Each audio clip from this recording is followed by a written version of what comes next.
ಮೂರನೆಯ ಭಾಗದಲ್ಲಿ ಅನೇಕ ಲೇಖನಗಳಿವೆ.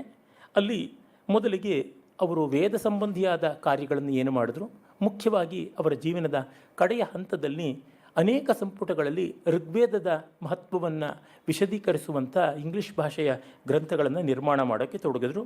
ಅದನ್ನು ಕುರಿತು ಋಗ್ವೇದ ದರ್ಶನ ವೈದಿಕ ಸಾಹಿತ್ಯಕ್ಕೆ ರಾಯರ ಕೊಡುಗೆ ಎನ್ನುವ ಲೇಖನವನ್ನು ಆದರಣೀಯರಾದಂಥ ಆಚಾರ್ಯ ವೀರನಾರಾಯಣ ಎನ್ ಕೆ ಪಾಂಡುರಂಗಿಯವರು ಮಾಡಿಕೊಟ್ಟಿದ್ದಾರೆ. ತುಂಬ ಚೆನ್ನಾಗಿರ್ತಕ್ಕಂಥ ಲೇಖನ. ಅವರು ವೀರನಾರಾಯಣ ಪಾಂಡುರಂಗಿಯವರು ಸ್ವಯಂ ವೇದ ವಿದ್ವಾಂಸರು. ಅದಕ್ಕೆ ಬೇಕಾಗಿರ್ತಕ್ಕಂಥ ಮೀಮಾಂಸಾ, ನ್ಯಾಯ, ವೇದಾಂತ ಇತ್ಯಾದಿ ಶಾಸ್ತ್ರಗಳಲ್ಲಿ ಕೂಡ ನುರಿತವರು. ಮತ್ತು ವೇದಕ್ಕೆ ಅವರು ವ್ಯಾಖ್ಯಾನವನ್ನು ಬರಿತಾ ಇದ್ದಾರೆ. ಋಗ್ವೇದಕ್ಕೆ ವ್ಯಾಖ್ಯಾನ ಬರಿತಾ ಇದ್ದಾರೆ, ವಿಷ್ಮರ್ಚನ ಅನ್ನುವಂಥ ಸಂಸ್ಕೃತ ಗ್ರಂಥವನ್ನು.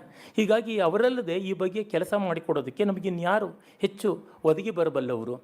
ಜೊತೆಗೆ ಅವರ ಒಂದು ಅರ್ಥಕ್ರಮ, ರಾಯರ ಅರ್ಥಕ್ರಮ ಎರಡೂ ಕೂಡ ಒಂದು ಮಟ್ಟಿಗೆ ಸೇರಿಕೊಂಡು ಹೋಗುವಂಥದ್ದಾಗಿದೆ.